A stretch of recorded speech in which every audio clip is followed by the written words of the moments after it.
ça ne sort pas. Je remercie le Seigneur pour le couple serviteur de Dieu. Et le Seigneur est bon, le Seigneur est vivant.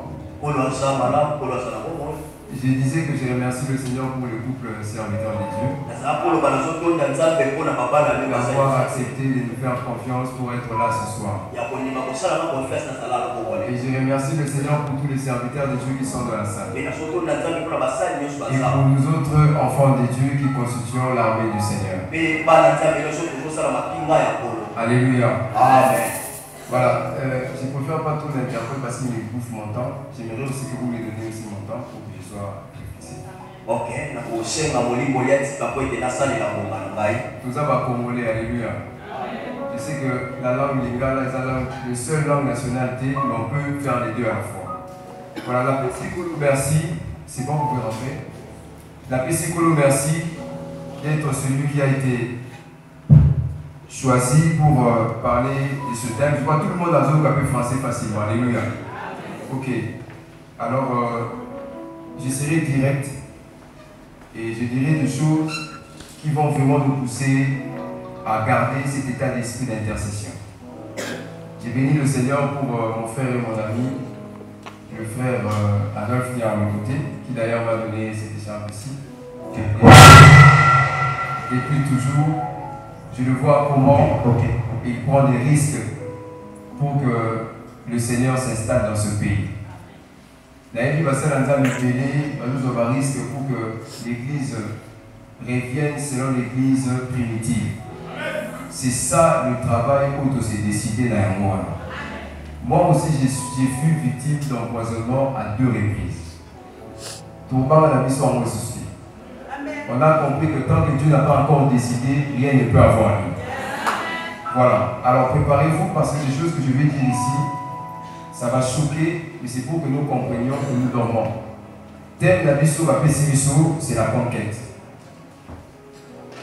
J'ai beaucoup aimé, merci beaucoup, j'ai beaucoup aimé parce que la conquête n'est pas spécifiée, mais c'est une conquête dans chaque échelon. Je vais parler de la conquête dans trois sens. Je vais être un peu rapide, souffler, parce que je vais dire beaucoup de vérité. La conquête dans le premier aspect, c'est sur l'homme lui-même. La conquête dans le deuxième aspect, c'est sur l'Église en général que nous sommes. Et la conquête au niveau de la nation. Mais je prendrai des choses comme ça, sinon la manière dont l'esprit va nous orienter. La conquête veut dire saisir. La conquête veut dire déposséder. La conquête veut dire prendre possession. La conquête veut dire hériter. La conquête veut dire déshériter. La conquête veut dire occuper. La conquête veut dire appauvrir. Vous voyez, ça prend deux sens. Des fois c'est négatif, des fois c'est positif. La conquête prend encore un sens d'être un héritier. Donc ceux qui vont annoncer le logo donc ils ont déjà une conquête pour vous. La conquête, c'est aussi détruire. La conquête veut dire aussi chasser. La conquête veut dire aussi s'emparer ou s'approprier. La conquête veut dire aussi soumettre et se rendre. Déjà, si vous observez toutes ces définitions, ça donne le frisson à un côté et ça donne de l'avertissement de l'autre côté. Et aussi une joie. La première question que je pose, est-ce que l'église du Congo est une église conquérante? Si on observe. Je ne parle pas de l'église corps du Christ, parce que l'église corps du Christ, elle est toujours triomphante. Quoi les choses qui se passent, mais l'église corps du Christ reste toujours triomphante. Est-ce que l'église du Congo est-elle triomphante? Alors, on ne peut jamais parler d'une conquête sans stratégie. Et on ne peut jamais parler d'une stratégie sans priorité. S'il n'y a pas de priorité, rassurez-vous que votre mission est anticipativement perdue. Le premier texte que nous allons lire, il s'agit de notre commandant en chef, Jésus-Christ, nous a donné sa priorité qui est notre priorité. Donc la priorité de l'Église. Matthieu chapitre 6, verset 3, 33, moi mes textes j'en ai par cœur. Le Seigneur nous dit ceci. Cherchez premièrement le royaume des cieux et sa justice, et le reste. Dans ma version grecque koiné, il est dit, faites de ce qui est intérêt du règne de Dieu votre plus grande priorité, et de tout ce qui est juste à ses yeux, et le reste vous serez accordé comme des ajouts.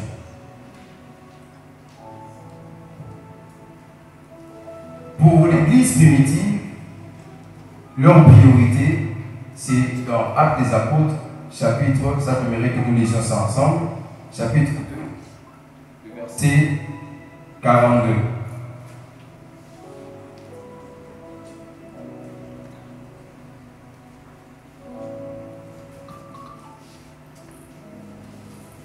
Actes des Apôtres, chapitre 2, verset 42. La Bible dit ceci. Dès lors, il s'attachait, c'est une version Semeur, révisée 2015. Dès lors, il s'attachait à écouter assidûment l'enseignement des apôtres. Il n'est pas dit attaché assidûment dans les enseignements. Donc il est dit l'enseignement. En grec, on appelle ça didaké. À l'époque, lorsque l'Église primitive a pris naissance, on n'avait pas encore la version Septante, qui est la première version de la Bible. C'était quelques miracles de Jésus, quelques paraboles de Jésus, quelques enseignements de Jésus, dont les apôtres avaient en main et dont ils utilisaient à l'époque, qu'on appelait les didachés. Alors, c'était quelques enseignements à l'époque qu'ils appliquaient et que l'Église a pris naissance avec ces enseignements. Parce que déjà Néhémie, lorsqu'il est venu à son époque, Néhémie a pu mettre sur pied tous les enseignements, tous les 22 livres, c'est les Hébreux, chez nous une trentaine de livres qui constituent l'Ancien Testament. Mais à l'époque, il n'y avait pas encore le Nouveau Testament sous la forme que nous en savons aujourd'hui. Donc la Bible dit qu'ils écoutaient assidûment l'enseignement des apôtres, au singulier. C'est-à-dire, l'Église n'est pas fondée sur les enseignements, mais l'Église est fondée sur l'enseignement. Ce qui nous divise avec les complexes que chacun d'entre nous reçoit ces révélations, il n'y a pas d'autre révélation qu'une seule révélation qui est Jésus-Christ. C'est là où d'abord tout a commencé. Je ne m'inquiète pas, je crois que ma voix peut être forte pour que vous m'entendiez. Alléluia. Dans tout le ces choses-là n'étaient pas là. Voilà, ça c'est la première des choses. Je parle de l'Église. Il y avait d'abord un seul enseignement, un seul fondement qui constituait l'ensemble de tous les apôtres. Deuxième chose, la Bible dit qu'ils se mettaient ensemble dans une communion fraternelle. Et cette communion fraternelle se suivait par une fraction de pain, qu'on appelle en grec koinonia. Koinonia veut dire mettre tout ensemble, travailler avec une seule pensée. Pourquoi une seule pensée? Parce que Jésus est le seul fondement, encore une fois de plus. Alors la quatrième chose qui intervient, la Bible dit qu'il émettait ou il libérait ou il faisait beaucoup de prières. C'est là où ce texte se limite. Et dans le verset qui suit, la Bible dit que beaucoup de croyants se joignaient à l'Église. Il y avait beaucoup de miracles qui se faisaient entre les mains des apôtres. Lorsque l'Église du Congo a commencé, pour ceux qui ne savent pas, il y a un programme à laquelle nous sommes en train de travailler avec les hauts cadres, les hauts personnalités de l'ECC sur quand l'Église s'élève dans une nation. Alors, pendant tout ce temps qu'on est en train de parler pour chercher à éveiller l'Église, d'abord dans les médias, jusque-là on travaille dans les médias, c'est là où nous avons été en face d'une vérité. Église et à Congo et Sengelito Yeba, que nous sommes en face d'une vérité. Ne laissez plus la responsabilité à quelqu'un, tous nous sommes des responsables de cette Église. Je vais vous prouver des choses qui vont scandaliser beaucoup d'entre nous. Lorsque l'Église de Congo a commencé, j'étais scandalisé d'apprendre parce que je suis en face de ceux qui ont commencé l'Église du Congo. Lorsqu'il y a eu l'harcèlement des Blancs par nos frères à l'époque, déjà en 60, les Blancs se sont décidés de laisser l'Église du Congo, dont on appelle l'Église protestante, qui est venue de l'Église catholique. Les Blancs, avec une mentalité d'avoir toujours une mainmise sur l'homme noir, ils ont légué l'Église qu'on appelle ECC, qui n'a pas commencé avec le terme ECC, ils ont légué l'Église à ceux qu'on appelait, passez-moi l'expression, des boys. Alors, vers 60, je ne suis pas de 60, vous pouvez déjà imaginer lorsque quelqu'un était un boy dans une maison et que vous prenez votre boy, vous lui donnez votre héritage pour qu'il les gère. Alors, attendez-vous après 10 ans, après 20 ans, voire même après 40 ans, l'état de l'église que vous avez laissé resterait dans le même état qu'avant, voire même va être désintégré. Les Mundele l'a fait exprès de laisser ça au boy. Nos aînés, nos plus grands aînés qui l'ont reçu à l'époque, eux aussi à leur tour pour avoir la quasi. Et les Banankasi aujourd'hui, avec la modernité, ils ont maintenant légué l'église à leurs enfants qu'ils ont fait étudier par-ci par-là. Là, c'était avant déjà 60. Nous allons 60. On arrive en 72, c'est la naissance de l'église des réveils. Écoutez ceci. Je suis de cette église, bien que je suis de l'ECC aussi. Vous allez remarquer qu'on parle souvent des missionnaires qui venaient de l'étranger. Entre autres, les Taylor Swift, les bons qui sont venus après, vers Congabi, c'est qui ont une bonne idée. Vous remarquerez que si on cite le père des églises de réveil, on parle d'Aidina Bala. Vous êtes d'accord avec moi? Oui. Mais lorsque Aidina Bala est choisi, ils ont été appelés aux États-Unis d'Amérique. Ils étaient à deux. Il y avait chez nous Aidina Bala. Au Nigeria, il y avait Aidina. Vous allez remarquer qu'ils ont fait sciemment, qui est un grand homme des dieux, l'instruction de gérer l'église.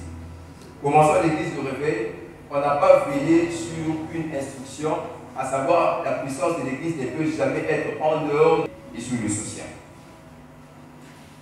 Et Daoud est allé au Nigeria. Et grâce à lui, le Nigeria est séculier. Et regardez le Congo, après la mort d'elle, du vivant de lui-même, Aidina Bala. Vous savez ce qui s'est passé avec l'église d'Amemana et toutes nos églises qui sont venues. Alors, sachant déjà sur le plan prophétique que ce pays a une grande mission à remplir au niveau de l'Afrique, parce qu'il a déjà fait avant, et au niveau du monde, il fallait le fragiliser de sa naissance. Je ne citerai pas les noms ici. Parmi les missionnaires qui sont venus nous prêcher ici, il y avait des missionnaires qui ont été investis par le service de CA. C'est pour que l'église du Congo, après, heureux et pauvres en esprit, car ils verront le royaume des cieux. Voilà. Tout les restes, ça ne sert à rien parce qu'on doit aller au ciel. Je vais citer rapidement. Lorsque le révérend Coutinho à l'époque, parce qu'il est le fils des assemblées des dieux, est allé en France, c'est là où il a découvert qu'il y avait un message ici qui était ignoré depuis le protestantisme avec la mentalité, c'était le message de la prospérité. Mais vous savez toujours que lorsque quelque chose n'est pas suffisamment encadré, il y a toujours des dérapages. Je suis clair avec l'histoire. Ça, c'est la première des choses. La deuxième des choses, ils ont travaillé en connivence avec un système. Quel est ce système? Déstabiliser le leadership congolais, mélanger la mentalité congolaise et la mener dans l'église du Congo, à savoir la division. Mais la division fonctionne avec deux choses. Vous allez noter tout simplement, si vous regardez Apocalypse, chapitre 12, vous regardez le verset 9. Lorsque Dieu écrit la Bible, il n'écrit pas avec erreur, il fait tout avec perfection. Dieu va étaler le nom de Satan. Dans les noms de Satan, il y a toute une liste de priorités. Et je vais aller rapidement avec ça. Je vais prendre 3 noms, voire même 2 noms. Il commence avec le terme dans le verset 9. Il commence avec les travaux avec Satan. Mais si vous analysez très bien, suivez ce que je vous dis. Si vous analysez très bien, vous allez voir que la Bible fait remarquer vers la fin, avant qu'on arrive dans le verset 12, la Bible fait remarquer qu'il y a une paix au ciel, parce que l'accusateur de nos frères a été chassé. Chaque nom symbolise un caractère. La première maladie qui a été infestée dans les églises, je parle de l'église de mon pays, c'est l'orgueil. Était dans celle que personne ne peut accepter l'autre. C'est comme ça qu'on n'a pas de leadership dans l'église du Congo. Une très grande maladie. Deuxième chose, je vais le donner avec beaucoup de détails. C'est le mot accusateur. Dans accusateur, en grec, on voit 3 noms qui sont liés avec l'accusateur. on voit critique, on voit calomnie, on voit médisance.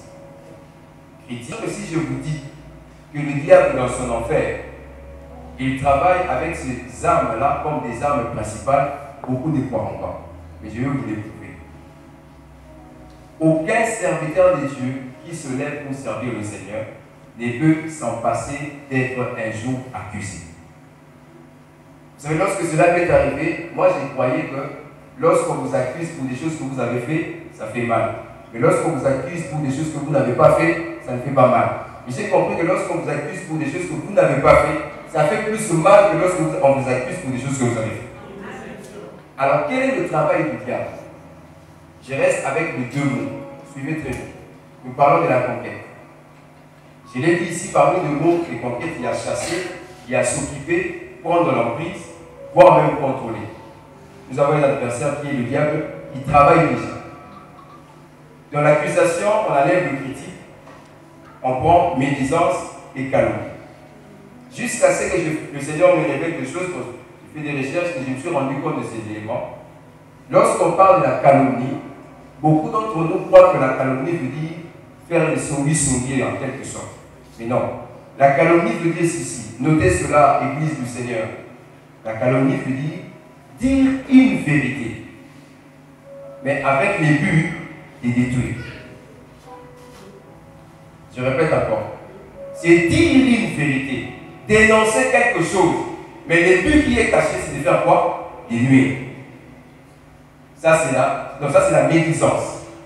La calomnie veut dire quelque chose sans avoir un fondement.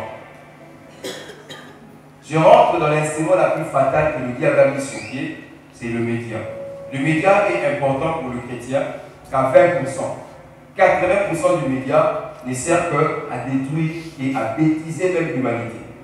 On compte que le média a deux grands travaux à 80% qu'il fait face à l'Église. Parce qu'ici, il s'agit de l'Église. Les réseaux sociaux publient des bêtises que font certains pasteurs. Publient des choses, voire même des pasteurs tout nus. Beaucoup de choses que nous savons. Et lorsque quelqu'un découvre la nudité d'un pasteur, il le filme, il les balance dans les réseaux sociaux. Le pasteur a enceinté. C'est une vérité que ce pasteur-là a volé. C'est une vérité que ce pasteur-là fait telle et telle chose. Mais lorsque vous entrez en train de dénoncer dans un espace public, vous ne faites plus un travail de Dieu, mais vous êtes en train de médiser sur la chose.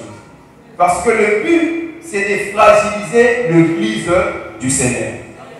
Il y a des endroits où certains serviteurs de Dieu n'entreront plus, parce qu'il y a un serviteur de Dieu qu'on avait fait confiance, il a médisé. Qu'est-ce qui est à la base de ça? C'est moi qui essayer pour faire voir et que mon frère est dans le mal. Je dois aller dans les réseaux sociaux pour l'exposer. Ça, c'est l'aspect, le premier aspect que le diable nous a toujours montré. Mais le vrai aspect, c'est que nous sommes en train de médire. Parce que la finalité, c'est de détruire l'image de qui? De Jésus. Et puis, à un moment, je fais partie, entre guillemets, de ceux qui sont nés dans cette école de la sanctification, prêcher que sur la sanctification. Mais le Seigneur me l'a révélé que vilipender et dire la vérité sont deux éléments qui sont presque liés. Vous remarquerez que la plupart des gens qui se disent prédicateurs de la sanctification, à un moment, l'orgueil leur gagne la place. Je me souviens, mon père spirituel, Fernand, nous disait toujours, condamnez le péché avec votre dernière énergie, mais il faut aimer le péché. Tu n'as pas compris. Le travail des plaidants pour l'homme de Dieu, le travail de l'intercession, c'est de condamner le péché qui est exercé dans le corps de l'homme de Dieu, mais tout en aimant et en pleurant pour l'homme de Dieu qui revienne vers Dieu. J'ai analysé avec fort et à large, en hébreu, le mot intercesseur. J'étais stupéfait de voir que le mot intercesseur était focalisé sur un seul mot. Sa racine trouvait le mot ambassadeur ou intermédiaire. Et ce qui m'a même fait pleurer, c'est que j'ai vu quelqu'un, en hébreu on dit, c'est quelqu'un qui s'interpose entre Dieu et l'homme. Dieu décide de frapper, lui dit à Dieu, avant que tu frappes, il faut aussi aller dans la langue. Si on regarde aussi la langue de Néhémie, je veux lui faire voir ce qu'il a dit dans sa parole. Ma colère peut se lever, mais s'il y a un juste qui se lève, qui se tient sur une brèche, et dès qu'il crie vers moi, j'entendrai, je me réveillerai. Le problème n'est pas le nombre de serviteurs qui ne prient plus, mais le problème c'est que les justes ne s'élèvent plus. Lorsque les justes se lèvent dans une nation, il y a quelque chose qui se passe. Il y a eu une conversation forte entre Abraham et Dieu lui-même en personne. Dieu est descendu en chair et alliance, il n'a pas commencé qu'avec Jésus. Il est venu lui-même, l'Éternel s'est révélé à Moïse, à Abraham. Et l'Éternel a dit, irais-je faire quelque chose sans avertir à qui? Je me pose des questions, comment l'église du Congo aujourd'hui, les choses se passent dans le monde de ténèbres et que les pasteurs ne sont pas avertis. Notre Dieu ne peut jamais se réveiller lui-même. Le problème, c'est qu'on a abandonné la consécration. Le problème, ce n'est pas ceux qui sont élevés. D'ailleurs, comme ma soeur l'a dit, est-ce qu'au Congo, y a-t-il des pasteurs qui sont élevés?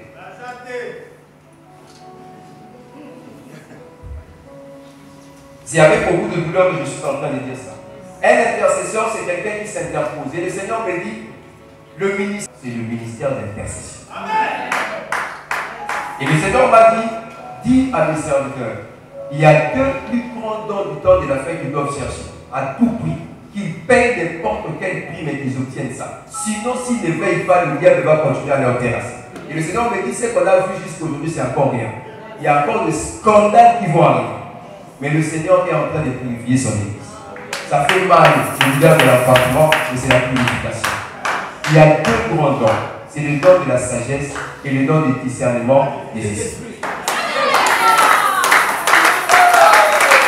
À cause de cette manque de conscience et de sagesse, qu'est-ce qui se passe? C'est que beaucoup de gens ne se rendent pas compte que le grand travail du diable, c'est de murmurer, c'est de se décourager, c'est de s'entretuer entre nous-mêmes.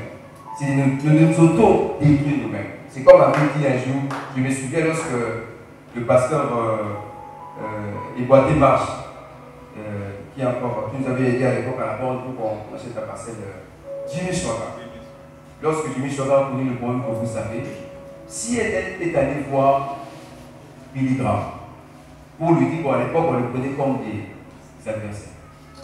Mais ton ami il a lui parlé beaucoup et tout, mais qu'est-ce que tu dis? Il a dit ceci. L'Église est la seule mère qui tue ses propres enfants. L'Église est la seule armée qui détruit ses propres soldats. C'est comme au Congo aujourd'hui, nous sommes la propre armée qui se détruisent. En passant, le problème n'est pas, les uns disent que le problème c'est le Rwanda. Mais moi je suis ici là, en étant un homme de Dieu, le problème c'est Congolais. Amen. Tant qu'on ne prendra pas conscience que Dieu nous a donné un pays comme des gestionnaires, nous continuerons à pleurer. Nous allons dire des prophéties, mais ce pays aura toujours des problèmes. Et puis je vais vous dire une chose. Pour qu'une nation se lève, il y a deux choses qui doivent intervenir. Je parle comme un homme d'église, je ne suis pas politique. Il faudrait la prise de conscience des koinoniens. Nous devons prendre conscience que nous sommes un et que nous devons nous défendre à tout prix. N'unité la mission est dans la place au côté de l'Oglard, mais pas dans les places publiques. Amen. Si vous voulez sauver votre frère, il y a des endroits où vous devez les protéger pour les sauver. Ce qui nous tue, c'est un travail qui est fait depuis très longtemps, c'est de déstabiliser l'homme congolais. Deuxième chose, c'est les oikonomies. Nous avons le Dieu créateur qui est un Dieu gestionnaire. La Bible que moi je détiens ici, nulle part j'ai vu Dieu cadonner à quelqu'un quelque chose. Il a répété plusieurs fois, j'ai redémontré. Dieu est un vrai gestionnaire. Alors dans ces principes, si vous lisez Genèse, chapitre 2, précisément le verset 5, or tout était là, mais il n'y avait pas encore de verdure, ni des arbres, parce qu'il n'y avait pas encore un homme qui devait faire quoi? Cultiver. En grec, on dira qu'il n'y avait pas encore un gilet et pour exercer. Dans cela, il y a quatre choses. Dieu n'est jamais en accord avec quelqu'un qui gaspille les choses. De deux, Dieu refuse ses ressources. J'ai dit bien, il refuse ses ressources à un endroit où les gens n'ont pas la conscience d'une bonne gestion. Troisième chose, la prière d'un mauvais gestionnaire. Nous avons des croisades, nous avons des campagnes, la bastade, et ça va avec les médecins. Mais regardez l'état du pays. Aujourd'hui, on ne parle même plus de la pauvreté, on parle de la misère. Et c'est le seul pays où, lorsqu'on appelle le gouvernement, tous les gouvernements se retrouvent au stade. De là, les gouvernements. Et je vais vous dire aujourd'hui que si ce pays était lié, à 65%, c'est l'Église qui est à la base de ça. Nous, les pasteurs. Il n'y a pas qu'il est lourd. Non, non. C'est ça, président. Quand on peut bien, quand on va vous ouvrir la mission. Problème des affaires. Problème des affaires, il y a un outil. Pour, par exemple, les femmes, il y a un non originaire. Toi, tu ne peux pas demander, c'est notre gouverneur. Tu dis non originaire, vous comprenez, non? Il n'a pas encore Christ comme lui. Vous allez demander à quelqu'un qui est non régénéré de changer les choses dans votre pays. Mais vous qui êtes régénéré, qu'est-ce que vous faites avec ce que vous avez reçu comme pouvoir? Écoutez, dans Matthieu chapitre 16, le verset 18, la Bible nous fait remarquer que l'Église est née dans une déclaration de guerre. Je donnerai naissance à mon institution. Le conseil des séjours des morts n'auront point de pouvoir sur elle. Il continue en disant ceci, que je donne la clé. On appelle ça clés. Clés veut dire, je donne à mon église la connaissance, le pouvoir, l'autorité. À faire quoi? À décider sur des choses qui doivent avoir. Et pour ça, s'il faut qu'on entre au ciel, on ira au ciel. Je disais ceci, que le Seigneur a donné à l'église la connaissance d'arriver à changer ce pays. Ce n'est pas aux politiques. Aujourd'hui, c'est prouvé que les politiques ne peuvent rien faire, mais c'est à l'église de faire quelque chose. Mais l'église n'arrive pas à faire parce que l'église à son sein est difficile. Et la division est par trois catégories de pasteurs ou de serviteurs. La première catégorie des pasteurs sont la majorité, sont ignorants. Parce qu'on nous a menti, on nous a dit que ce qui est important pour l'église, c'est de prier. Point barre, pas les sociales. Tout ça, bon moi, pour Michel nous a en Afrique du Sud. Pour ça, mais la femme, il suffit. Il faut bouger. Mais si vous avez un mot de ce que vous avez, vous avez un temps. Si vous avez un mot de ça, monsieur, vous avez la face cachée du temple. Construire un temple, c'est bien, mais Dieu n'habite pas dans un temple construit par quelqu'un. Nous devons veiller sur les sociales. Si vous descendez, la Bible dit qu'au milieu des chrétiens de l'église primitive, il n'y avait point un indigent. Dans une autre version, il n'y avait pas quelqu'un qui avait un besoin. Il y a une différence entre besoin et désir. Les désirs, c'est le l'amour tout cas. Est-ce que l'amour tout cas, c'était un besoin? Pour les uns, oui, pour les autres, non. Mais les besoins, c'est l'hospitalité. C'est à boire, à se vêtir et à manger et à avoir un domicile. Personne d'entre eux ne manquait cela. Les dieux de la Bible est les dieux qui nous a donné cette terre pour les conquérir. La mentalité d'aller au ciel, vous allez faire quoi au ciel? D'ailleurs, je vous informe aujourd'hui que le ciel n'est pas notre demeure. En cause de la mission de Jésus. Nous irons, je parle comme un eschatologue, nous irons au ciel que pour cette année que l'Antichrist va régner ici. Après 7 ans, nous aurons pour régner encore combien? 1000 ans. Dans 7 ans, la millénaire. Si on nous dit, donc on fait la mission de l'eau là, même quand nous sommes pour la il est dit que je vous ai donné, vous, le pouvoir d'influencer sur terre. Et moi, Dieu, je vais exécuter. Moi, j'ai compris que la définition de la prière, c'est de donner à Dieu l'autorisation d'opérer ici sur terre. C'est à nous, si l'église ne s'élève pas, Dieu ne fera rien dans ce pays. C'est à l'église de s'élever. C'est comme ça que je dis, la meilleure conquête ne peut jamais venir si on ne prend pas conscience de l'unité. Mettons de côté nos divergences. Mettons de côté nos divergences. Cherchons les dieux de la Bible qui nous unissent. Personne n'est mort sur la croix en dehors de Jésus. Tant que l'on nourrit la division, le diable aura toujours l'influence. Et ceux qui osent moi dans la nzambe, ça doit t'interpeller. Parce que la Bible nous dit que celui qui plaide est celui qui prend le risque. Tu es en face de la colère de Dieu. Dieu peut te brûler à tout moment. Mais tu dis à Dieu, tu n'es pas séparé à ta part. Si tu frappes aujourd'hui, qu'est-ce que les mots nous diront? Et il y a un complot qui est prévu. J'ai dit moi-même aussi en face de ça, dans une structure par de nos gouvernements ici. Alors, comme le pasteur va continuer ma bêtise, Et c'est à cause des pasteurs que les choses comme ça sont arrivées.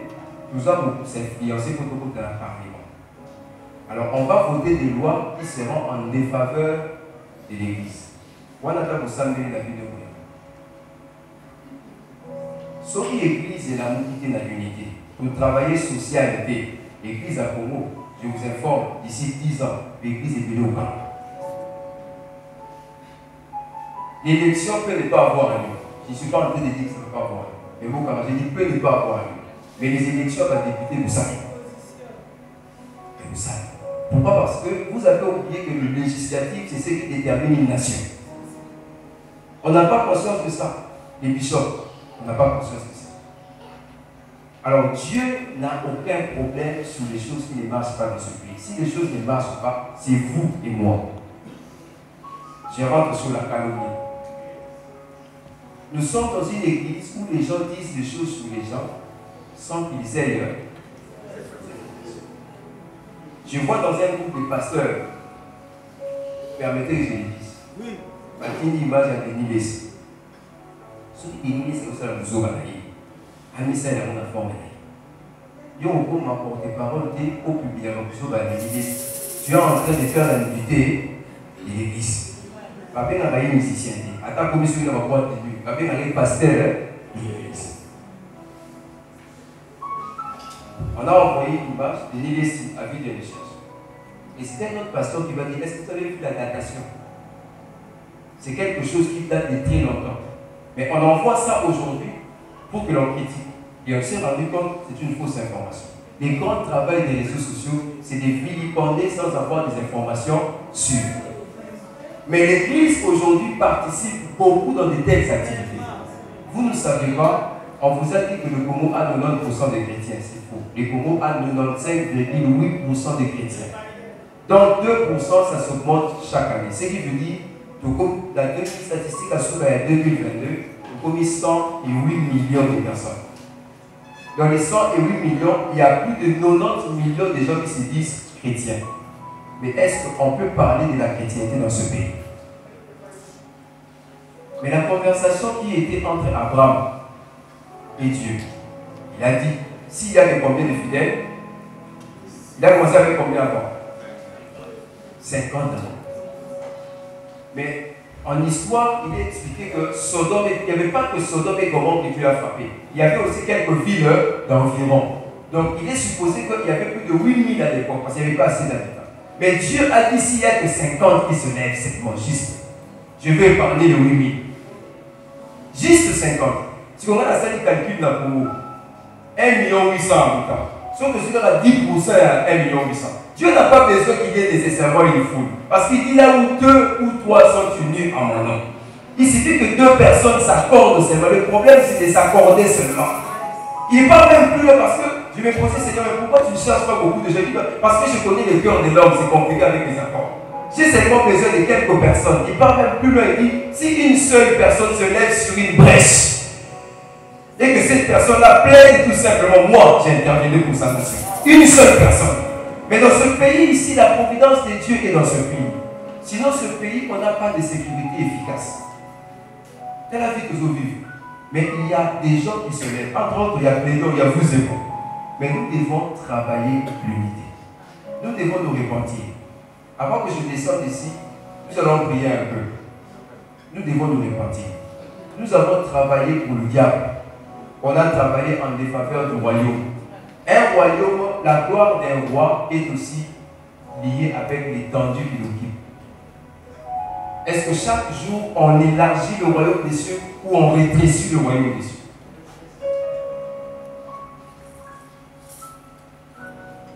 Il ça, voisin. Est-ce que tu contribues ou tu chasses? Écoutez, Matthieu chapitre 5, verset 6. Le Seigneur donne une sorte de société du royaume des cieux sur la terre, parce que nous sommes une colonie. Et j'aime énormément ce texte ici, et ça me fait énormément émotionner. Il dit, heureux ceux qui ont faim et soif de la justice. Ça, j'écris chaque jour et tout moment. La Bible dit, heureux ceux qui ont faim et soif. Écoutez. D'abord, le mot faim. Le mot faim, en grec, veut dire avoir besoin. Deuxième chose, aspirer ardemment. Troisième chose, c'est que j'aime, c'est souffrir du besoin. La Bible dit, la prière d'un juste a une grande efficacité. Jacques continue, dit, Élie n'était-il pas un homme de la même nature que nous? Il pria comment? La Bible n'a pas dit qu'il pria tout court, mais il pria d'une manière fervente. Dans d'autres versions, il dit qu'il pria ardemment.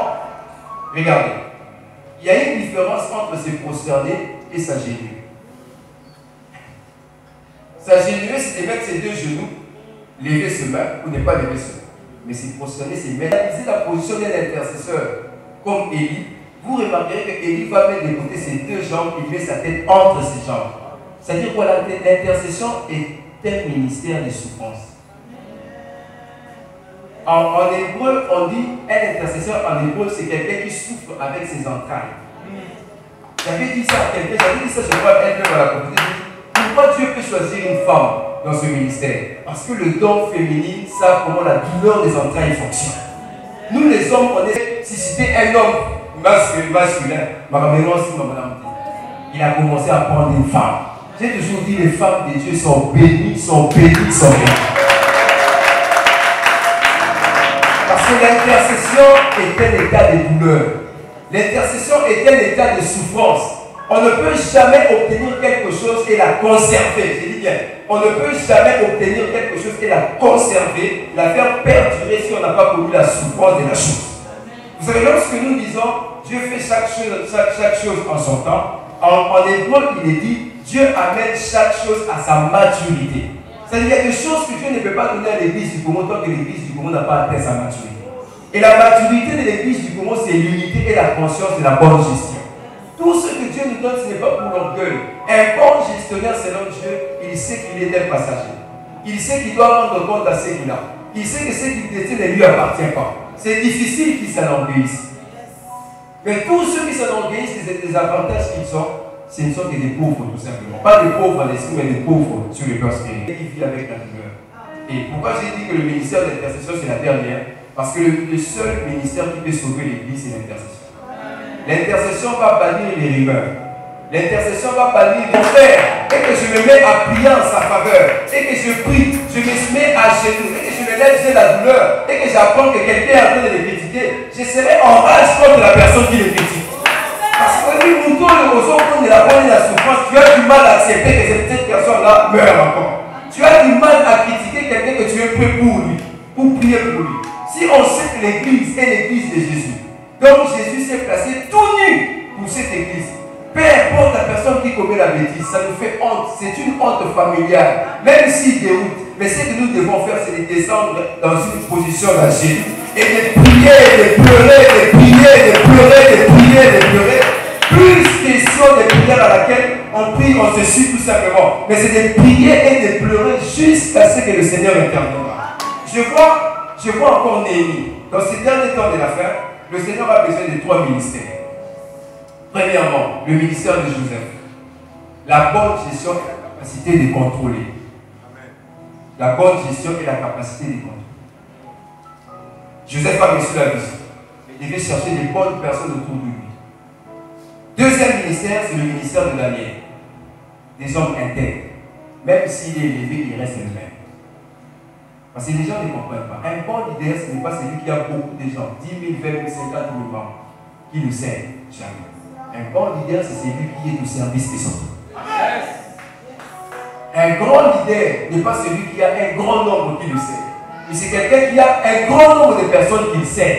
C'est celui-là un grand leader. Alors on a besoin du ministère de Daniel. Daniel il a travaillé dans 4 empires. La Bible dit que Daniel était le chef des magiciens. Il est resté intègre.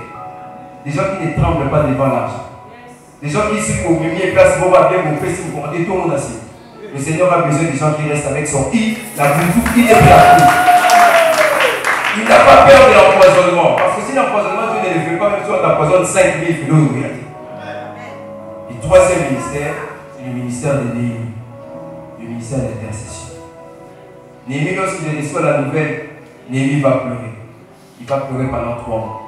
Néhémie n'avait pas un ministère, il était qu'un simple chanceux. Mais ce ministère est né lorsqu'il a pleuré pour sa nation. Intercession, c'est quelqu'un qui marche, mais il marche toujours à genoux. Un intercesseur ne marche jamais debout.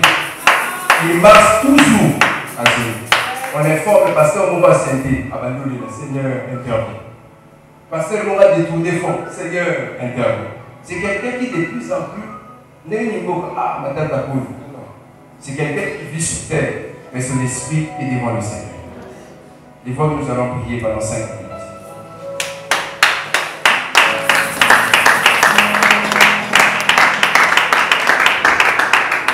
Je ne sais pas si vous connaissez ce cantique, mais si vous...